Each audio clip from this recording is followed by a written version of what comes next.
என் மேலே பழி போட்டு நம்மளை வந்து காலி பண்ணுறதுக்காக ஆர்எஸ்எஸ் பயங்கரமாக வேலை பார்த்துனுக்குது அப்படின்னு ஒருத்தர் குற்றச்சாட்டை முன் வச்சிருக்கிறார். யார் அவர்? விடுதலை சிறுத்தைகள் கட்சி தலைவரும் எம்பியுமான தொல் திருமாவளவன் அவர்கள். அவர் தான் ஒரு மேடையில் அவர் பேசுகிறார். சமீபத்தில் அவங்க கட்சி சம்மந்தப்பட்டு ஒரு குற்றச்சாட்டு விடுதலை சிறுத்தைகள் கட்சி மீது வைக்கப்பட்டது. தலைவர் திருமாவளவன் அவர்கள் மீதும் வைக்கப்பட்டது. என்னென்னா, அவர் காரில் வந்து போயிட்டு இருக்கும்போது ஒரு தனி நம்பர் வாகனத்தின் மீது இடித்து அது ஒரு கொஞ்சம் வாக்குவாதமாகி அப்புறம் அவர் மீது தாக்குதல் நடந்ததாக அவர் குற்றச்சாட்டு இருக்குது. பார் கவுன்சிலுக்குள்ளேயே போயிட்டு அடிச்சிட்டாங்க. அவர் இப்போ வந்து உசுறு காப்பத்தான நிலையில் ஹாஸ்பிட்டலில் இருக்கார் அப்படின்ற குற்றச்சாட்டை முன் வச்சுட்டு இருக்கிறாங்க விடுதலை சிறுத்தைகள் கட்சிக்கு எதிர்த்தரப்பில் இருக்கிறவங்களாம். ஆனால் இவங்க தரப்பில் கொடுக்குற விளக்கம் வேறு மாதிரி இருக்குது. நாங்கள் ஒன்றுமே பண்ணல, அவர் நல்லா தான் இருந்தார், சும்மா பேசிக்கிட்டு இருக்கும்போது வாக்குவாதம் முத்திட்டு லைட்டாக 4 தட்டு தட்டினாங்க, அதுக்கு ஒன்று அவர் பெரிய ட்ராமாவை போட்டு இந்த மாதிரி ஹாஸ்பிட்டலில் போய் அட்மிட் ஆகிட்டாருன்னு சொல்லிட்டு இவங்க ஒரு குற்றச்சாட்டை முன் வைக்கிறாங்க. இதை தான் இப்போ திருமாவளவன் அவர்களும் எக்ஸ்பிளைன் பண்ணுறாரு.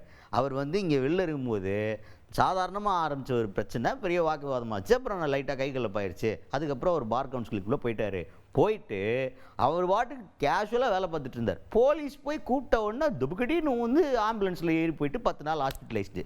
அதுக்கப்புறம் யார் இந்த பஞ்சாயத்துக்கெலாம் வர்றான்னு பார்த்தா பின்னாடி இருக்கிறது பூரா பாஜகக்காரங்க.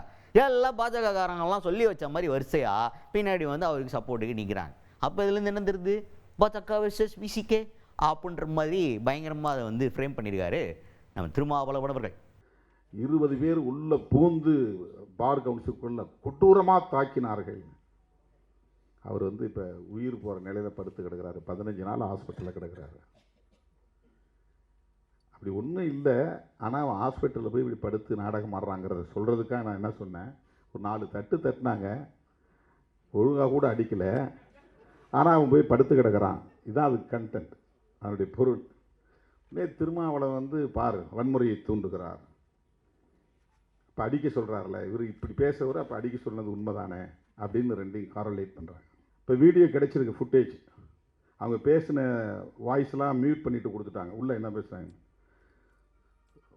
சும்மா ஒரு 30 செகண்ட்ஸுக்குள்ளே எல்லாம் நடந்து முடிஞ்சு போகுது. 30 நொடிகளில் அவன் ஓடுறான்.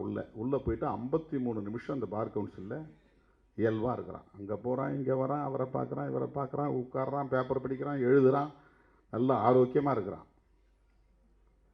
போலீஸ் வாப்பான்னு ஸ்டேஷனுக்கு கூப்பிட்டு போகிறாங்க.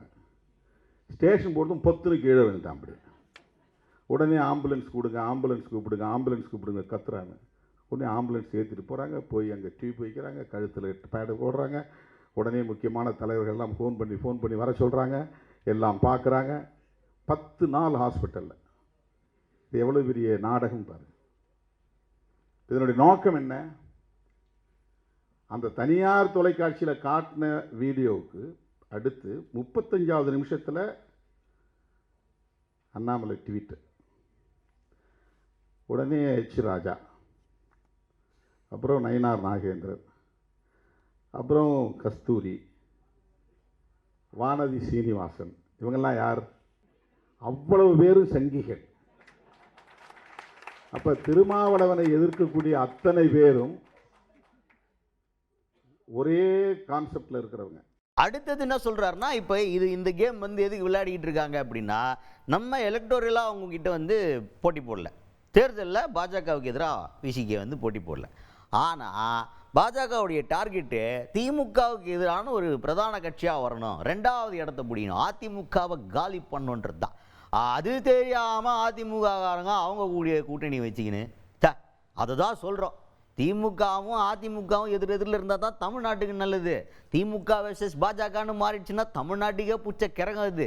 அதை நீங்கள் புரிஞ்சுக்கின்னு நேக்காயிருங்க, உங்களுக்குன்னு ஒரு ஓட் பேங்க் இருக்கிறத காப்பாற்றிங்கன்னு தான் சொல்லினுக்கிறோம். அதை கேட்க மாட்டாங்களே அதிமுகன்னு சொல்லிட்டு இந்த மேடையிலையும் அதிமுகவுக்கு அட்வைஸை போட்டிருக்காரு திருமாவளவன் அவர்கள்.